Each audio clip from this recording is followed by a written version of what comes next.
one. Now,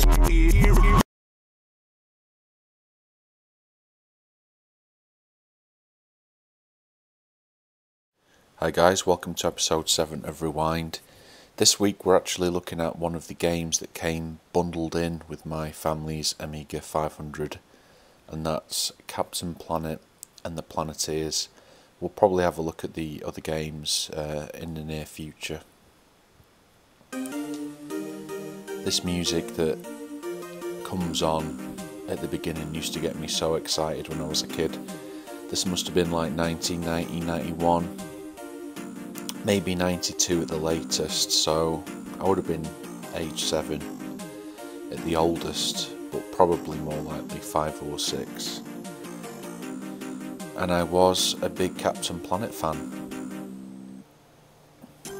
Even though I didn't actually recognise this music from the cartoon, I would sit here and listen to it a little bit because it got me really pumped up to play the game. And I remember the music from this game being fairly decent as well. So let's have a look and press fire here. So you can be fire. I remember now, you can select what levels you want to do.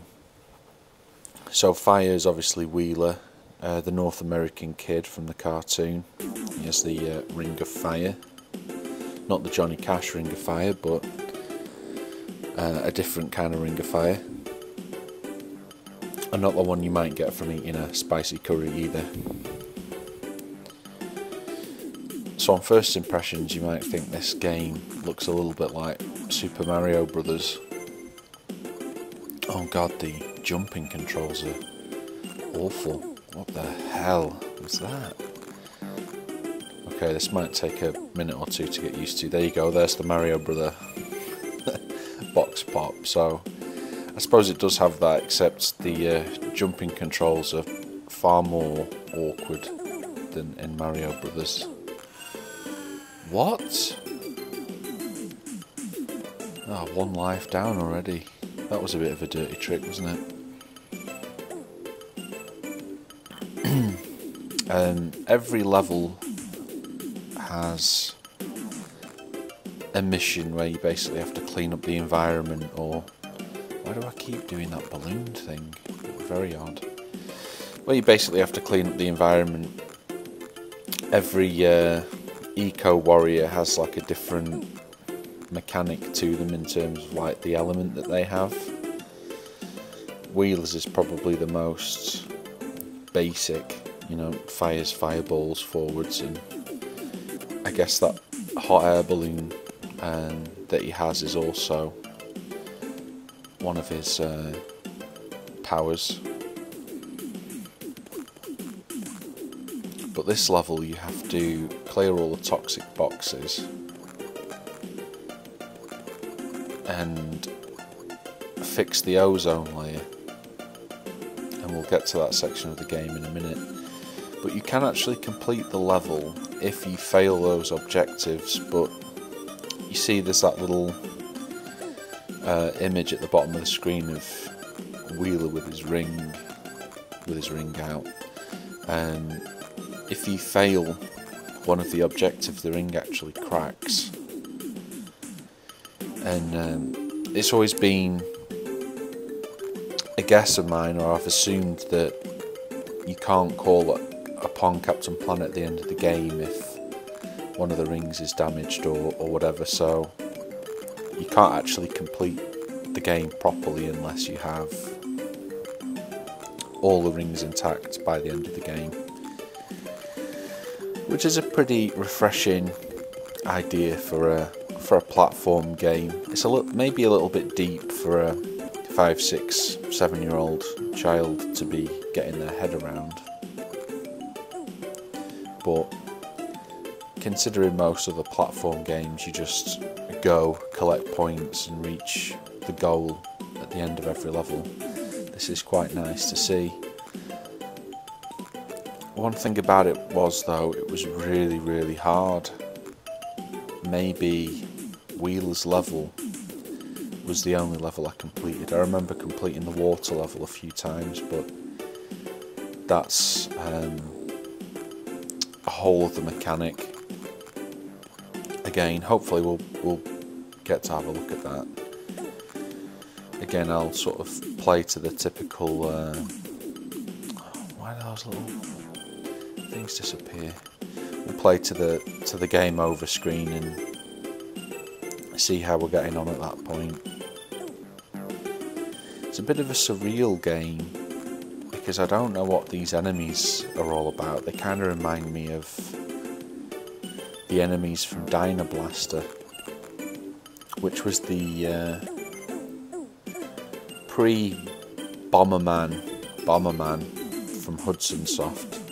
I don't know if Dyna-Blaster was, you know, the prototypical name or the Japanese name, I don't know, but that was another game that I used to play a lot of around this time. Maybe it was only a demo I had of Dyna-Blaster, but it was a really long level, and because I was a young kid that sucked at games, well, I guess I thought I sucked at games at the time, but going back to some of these I realised that I wasn't too bad. But anyway, Dyna-Blaster, I didn't ever really get that far in it. Yeah, demos used to go a lot further back then, didn't they? Yeah, the jumping mechanic on this is really awkward because you can either jump straight up, which is neither use nor ornament, or you can do these diagonal jumps, but you always jump the exact same. See if there's any secrets here. Yeah, what were those blue crystals I collected? Maybe like toxic vials or something. Yeah, you always jump for the exact same amount, so you have to sort of pace your jumps really carefully, otherwise you'll overshoot what you want to jump on. I tell you what though, I really like the music for this game. I mean, it's just, it's very charming, I guess, is what you could say. You know, it's kind of like this, you know, glockenspiel, xylophone, jam, solo thing going on right now, which is excellent. Yeah, back to how this game is surreal and the monsters make no sense. Like, what am I doing right now? I'm running on clouds. Yes, here we are, Captain Planet's jet. What the heck? Oh. So I guess you have to fire one beam and let it go. And that's a nice touch that all these hot air balloons and blimps are piloted by the same wacky enemies from the rest of the level. I mean, what is that thing? It's like a bright yellow tadpole with human's eyes. What? I guess they make you lose control if you hit them. Won't be doing that again. Yeah, from what I remember of this, the ozone layer, do bear with me on this one, the ozone layer below is that sort of purple bit that somehow hot air balloons are traversing above. Anyway, you have to repair that so that polar bears can run across it and get to the North Pole. It didn't even seem weird to me as a kid, that. Now that I know a little bit more about how the world's built up, it makes absolutely no sense. It's actually a little bit trippy. You have to juggle these sort of weird, I don't know, electricity balls over to the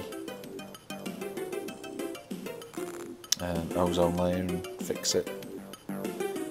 Like, the ozone layer is just this one little stretch of land that it can't be that far away from the North Pole if it's in walking distance for polar bears. I'm clearly thinking way too much about this. a very imaginative concept.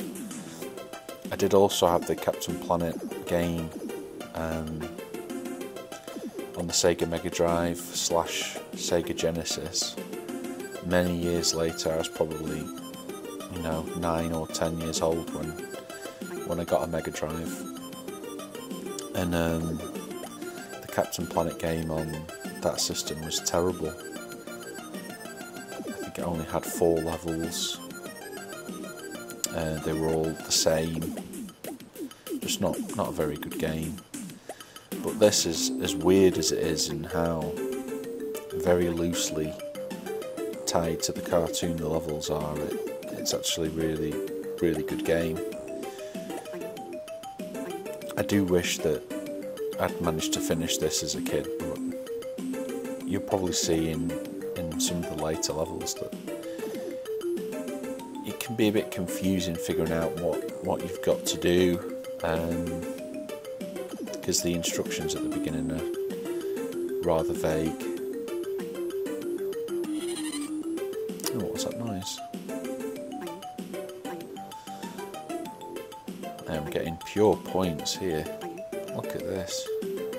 I mean, I suppose I could just sit here and camp and go for a load of extra lives or something. But I'm actually just waiting for this hot air balloon to come down. Ooh. Get out of there so I can shoot it down. It's damaging the ozone layer. Oh no. Touching the bricks makes you crash land as well. Lost all those multiplier guys. Oh, South Pole, sorry, not North Pole.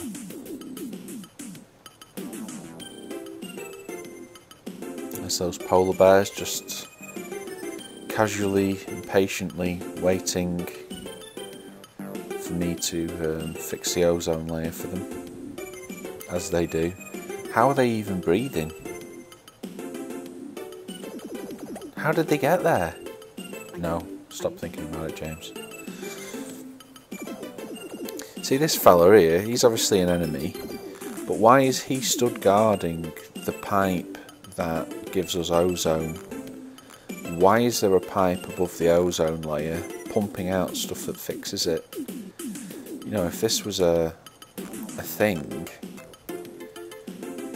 I think the world would be great. We wouldn't have to worry about climate change, would we? Because it's alright, Trevor, nip up there to the pipe and stick a couple of those weird blue balls to fill the gaps in again, will you? And if that bloody fat guy's stood on the pipe throwing swastikas at you, tell him to do one. How did he get there? How's he breathing? And why is he bigger than the jet? These are not questions that I used to ask as a kid. This was just stuff I accepted at face value. Maybe it had some sort of influence on my education. I can just imagine, saying to a teacher at school, not that I did, but, oh yeah, you can fix the ozone layer quite easily though, can't you? Oh, what do you mean, James? Oh, well, there's that weird pipe in space that chucks out that weird blue ball, and you just patch up the ozone layer with that. Oh, how do you do that? Well, you just catch it on the back of your jet and let it fall in the holes, and it's all fine. But you have to be careful, because sometimes there's a nasty bloke up there chucking swastikas at you, and that's the only real problem for the ozone layer, getting hit by one of his projectiles. These polar bears are kind of cute. Look as fluffy as the clouds. Jesus! Oh, I thought it was falling then. Yeah, this is. I mean, let's be fair. I mean, this is a early '90s game. Oh, come on! Don't be lazy. And it's really imaginative, isn't it? That the concept behind it. They've obviously struggled with getting it to match the cartoon. Oh no, we're getting lag. getting lag? Oh no, it's okay.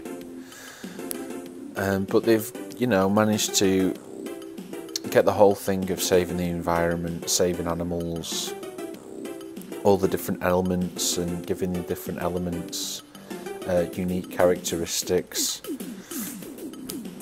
I think all the other characters are in different countries around the world, saving different animals. I think one of them you have to save elephants. I think the water girl, has to save like seals or dolphins or something. So you know, it's really nice. I mean, going back to the Sega Genesis version, the levels are just sort of standard platform fare. There's enemies, you shoot them with whatever colour element you have coming out your ring. You have to avoid obstacles and beat an end of level boss, and that's it. I wish I could shoot this guy, he's way too big. Look at the size of him.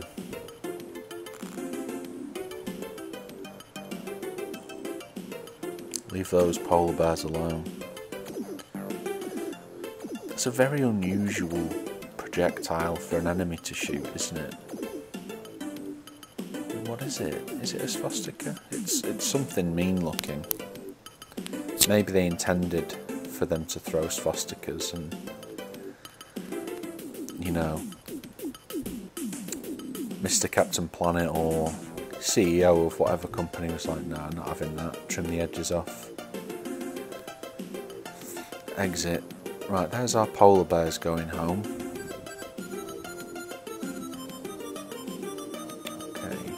Oh, we have to drive through it.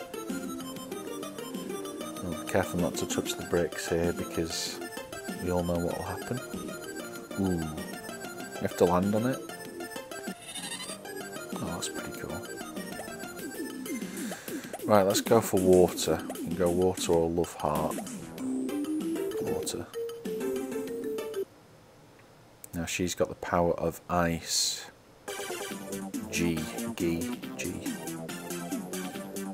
Oh, this music. All the memories are flooding back. Clean the water, fill the pools, free the dolphins.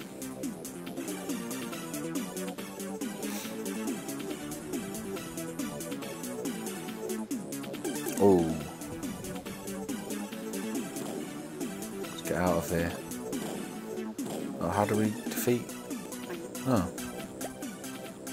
Oh, that's kind of strange. See, again, a completely different mechanic of how to take the enemies out. Oh no. Oh, and instead of a hot air balloon, she's got some sort of slide. Whoa, whoa. What? Slimed. So I guess the orbs you trap them in don't last for very long. And if you don't pop the orb while they're in it, then it's they come out rather angry.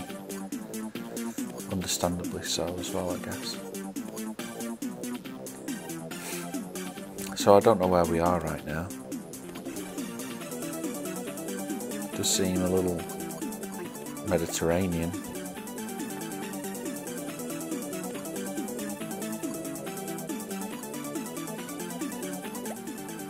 Oh, there's those blue things again. Where did they go?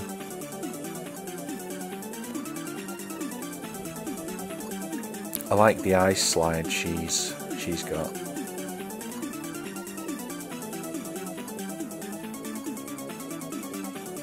That's a really cool touch. You see, like, how many other games can you all think of that were so unique for each character? So, like, even another one of my favourite games on the Amiga, the Chaos Engine, had a really good... Whoa, whoa, whoa! Oh, I don't know how I managed to survive that. Yeah, even the Chaos Engine had, you know, a really good roster. I think it was 6 characters, but they weren't all that different, really. Some were a little bit faster and had more or less health. But the guns, you could collect the other characters' guns and special moves through the game anyway, so... What's this tap? Oh, there we go.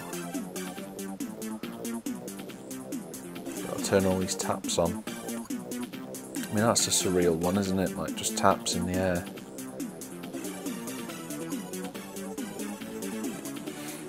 This one doesn't seem to want to turn on.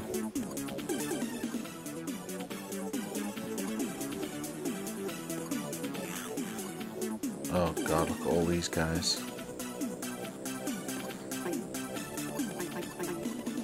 Oh, that felt good. Oh no, pop it, pop it. Oh. So I guess there's one of the dolphins, looks like a seal, trapped in that little cage or whatever it is. Now I think if you shatter that... Hey, who's this? Some guy chucking money.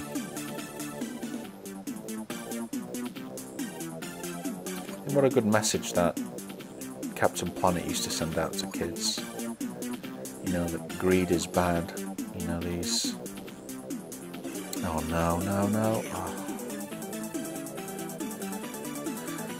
These corporate CEOs and people making money off enslaving animals and corrupting the planet are the enemies. You know, that's great really, isn't it? We could do with something like that these days, because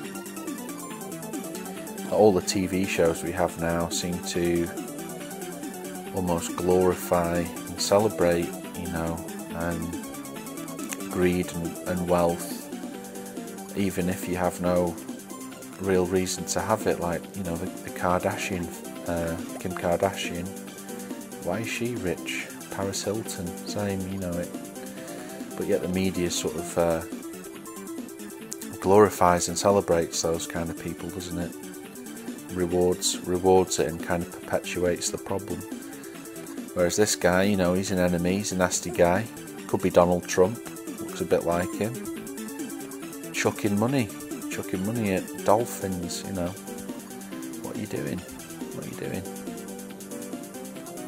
Oh, I wonder how we get in here. That's obviously the dirty water. What happened then?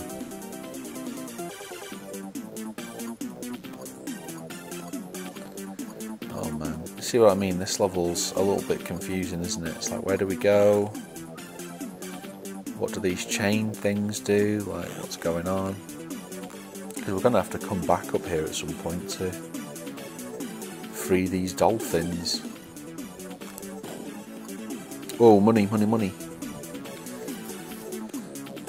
Super Mario would collect the coin, whereas the Planeteers actually run from it. Maybe it's poisoned, maybe it's got anthrax on it or something.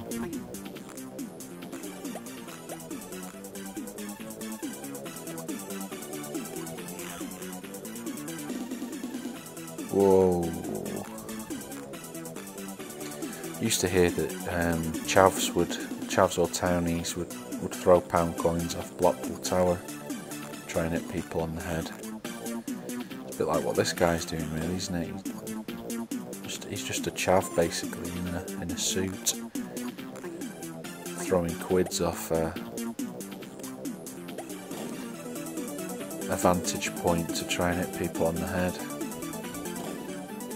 What a knob. I have no idea where I'm going right now, by the way. I've only got one life left too, so I'm going to have to be careful. The level layouts are just really confusing, aren't they? I mean, you'd have to have played these multiple times or read some kind of game guide to know where you have to go. I mean, I'm just sort of trying to use my common sense here and try and head towards this dirty water, and what happened then?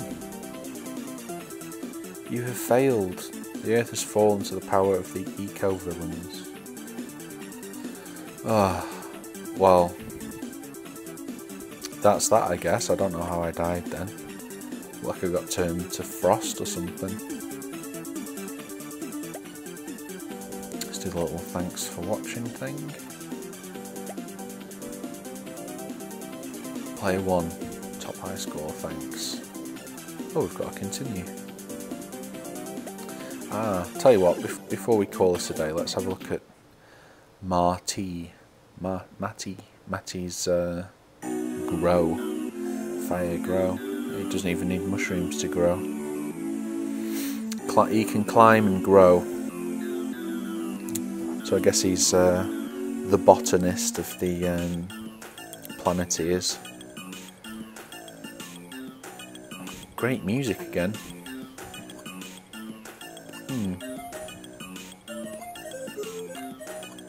Here we go. That's a bit weird, isn't it? The heart sort of turns into blood and goes into the floor. A bit gross, really.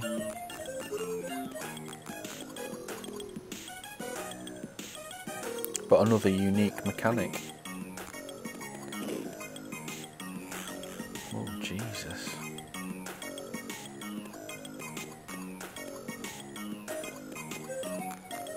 I think this is the level where you actually have to save elephants. It might have actually said on that. Look. Those cylinder things again. I wonder what they do. It's just points, I guess, but it sounds like he's swallowing them when you collect them.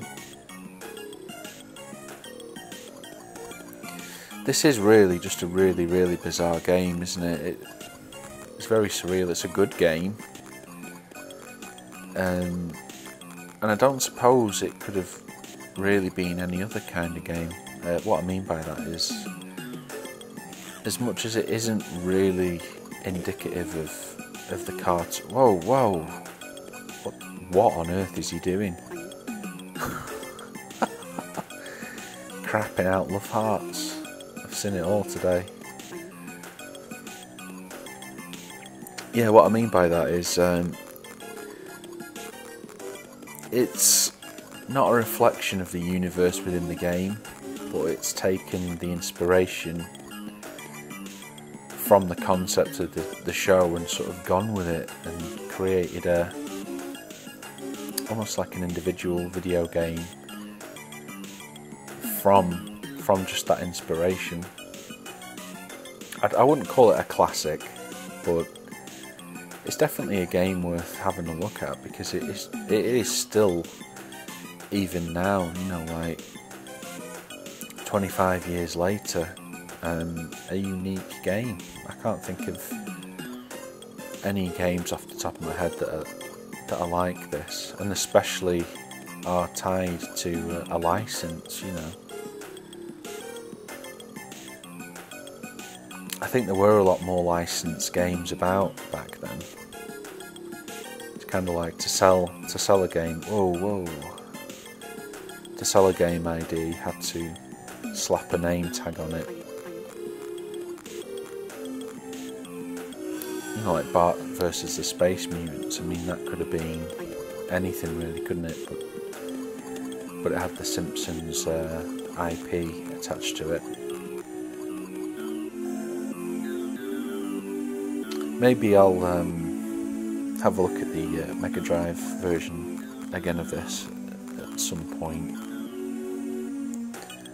and do a little comparisons video. I just wish I was better at this game, because I'd love to see you know, Captain Planet, the end level, you know, if he does come. I remember the furthest I ever got was the wind level, and that was probably just when I completed the fire and the water level, because I'm pretty sure I never ever finished this heart level, because this is even more confusing than the water one, isn't it? I mean, just look at it. And where do I go? Hey, what the? Is that Hawk a bad guy? Jeez. trying to help the bloody animals and you're dropping... Hey, again! Dropping crap on me. Maybe South America doesn't want to be helped. The animals are just saying, actually we like it the way it is, go away. Anyway, we're on the last life now, I'm not going to continue again. And I think that's going to be it. Yep, you have failed. The Earth has fallen to the power of the eco-villains. Well, you know, I really enjoyed having a look at this game again. And I hope you enjoyed looking at a very unusual kids cartoon game. You know, great game, very hard, very weird. Thanks for watching, guys. Take care of yourselves.